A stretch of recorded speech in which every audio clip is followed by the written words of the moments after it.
If you know the enemy and know yourself, you need not fear the result of 100 battles. South Manchukuo has applied to join my alliance and he's now a recruit waiting for a recruitment match. He offered me $30,000 to help me defend myself because he took Khabarovsk. And against who? Khabarovsk is a level 119 with decent stats. 1.55 kill death ratio, 1.87 province retainment, and he wins 10% of his games. He joins a lot of games though, should join less games. Pretty decent player and he's winning against him rapidly. That's pretty cool. Let's show him stats as well. Level 111, kill death ratio 1.81. Should also have joined a little bit less games. Their stats are pretty similar, but his are a bit better. Anyway, not sure if I should accept the money, because I'm a big boy, I can make it on my own.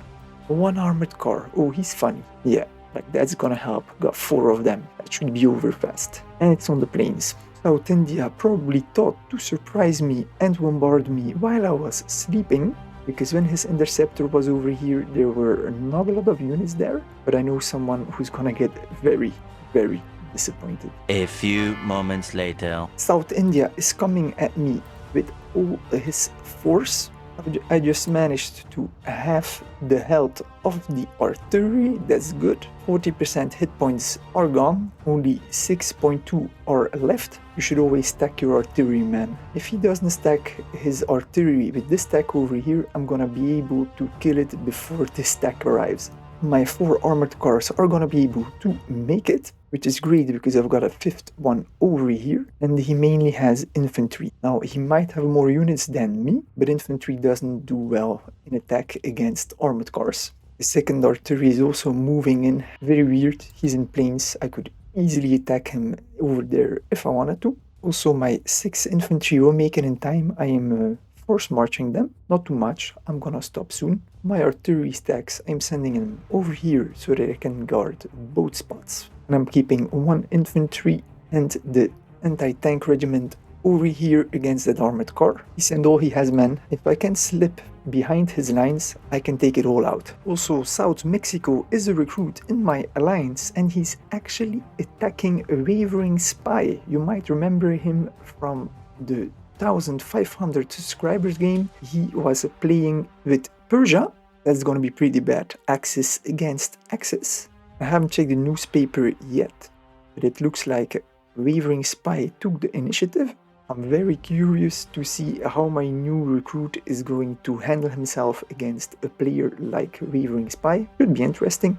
There are a lot of top dogs on this map, and most of them are in Asia. You've got Burma, Indochina, Korea, South Manchukuo is also solid. And of course you've got Wavering Spy over here. And then we've got the Desert Fox, who is in New Mexico. He was playing Colombia in the 1500 subs game. A lot of top dogs on this map, that is a fact. Check this out.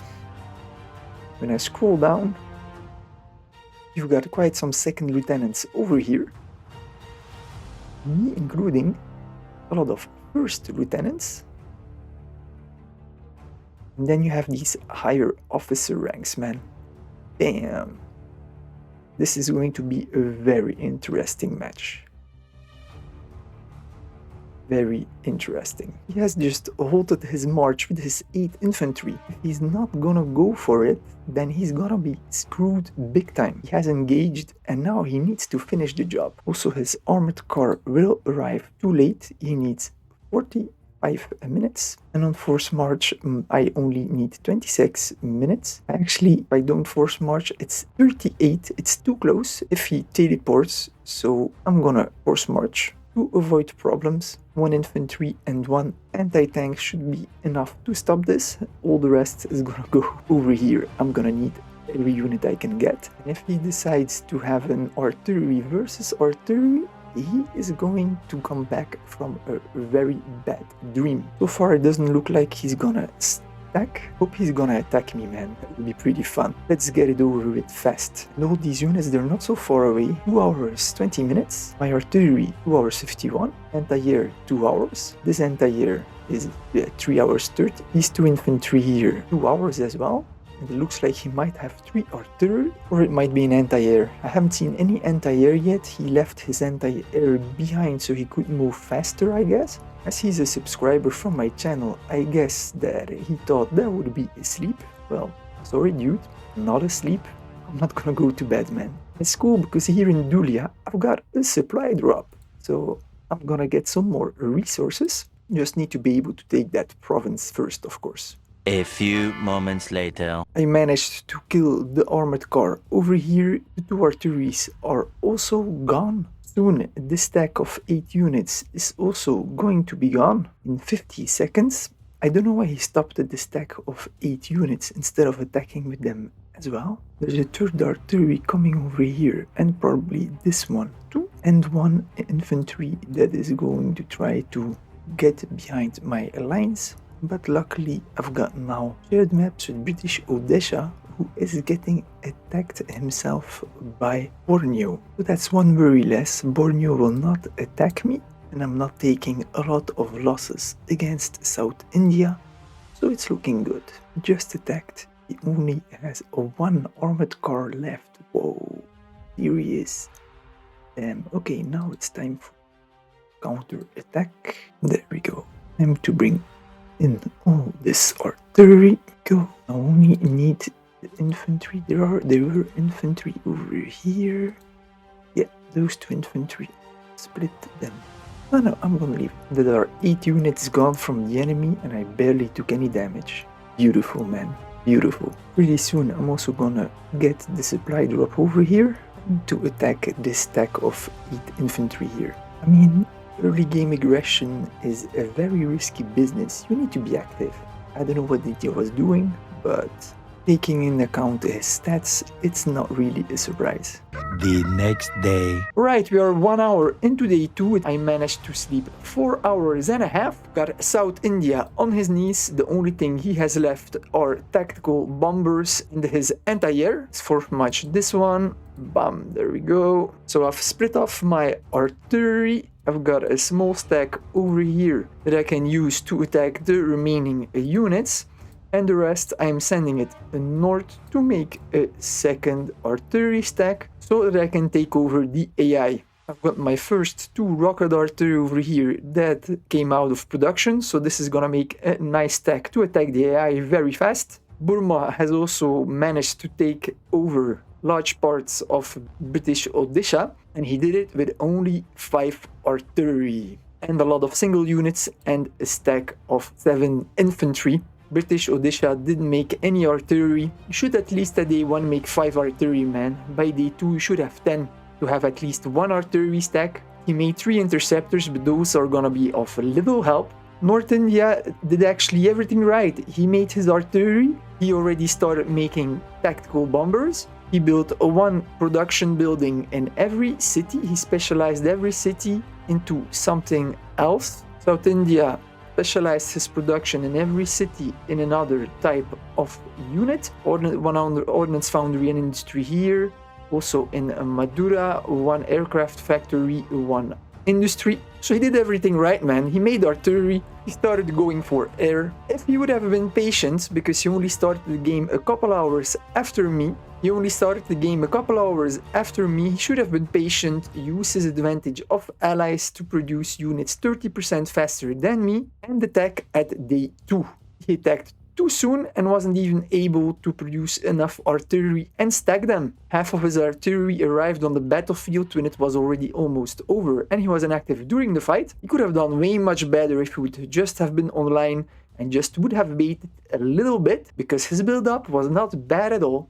You can see that he actually learned something and made progress during his 1000 games and by watching my content. But 1000 games, damn, I would just start over with a new account, start with a clean slate, you know? Let's check how Wavering Spy is doing against my recruit. It's hard against hard. Little progress has been made, and it's very difficult to see who is who, because their flags are almost identical. Here there's a small leaf under the flag where here there isn't. For the rest, these units are looking kind of the same. Pretty annoying, that is. And I see that Tampico has rebelled to Texas. That's a pity. I'm gonna select all his units. He's doing very well against Wavering Spy, man. It's a pleasure to see this. He has his 3 starting anti-air, 10 artillery, his 15 starting infantry. He has 6 armored cars, so he made 4 of them. He made 1 interceptor as he has 2, 1 anti-tank, 2 light tanks. Not bad at all for a build, man. Not bad at all. Let's see what Wavering Spy has. I'm gonna try to select all of his units. Wavering Spy made 6 armored cars and 6 artillery. That's a bit light. He might have lost a couple units, I guess. He has 34 units and Itami has 40 units. Going great, man. Wow. Alright. Impressive stuff. And I see that North Mexico here has a sub in Puerto Vallarta. And we've got South Mexico who did the same thing. He's got a sub at Los Mochis. It's pretty funny, man. Okay. But their flags are really confusing. And the worst is then you have a third, you have Tijuana, who also has a Mexican flag. That's so bizarre, but okay. I know in reality it's one country, but they should have done a better job to make a little bit more distinction between the country flags. In the USA, nothing much has happened. All the players, they're not expanding a lot. You have South Dakota and North Dakota over here, they're in war. Utah is expanding over here, Kansas, Saskatchewan, Alberta as well. But here in the center, nothing much is happening, but okay. Looks like our golden boy is now being attacked by both Queensland in purple and New South Wales in brown.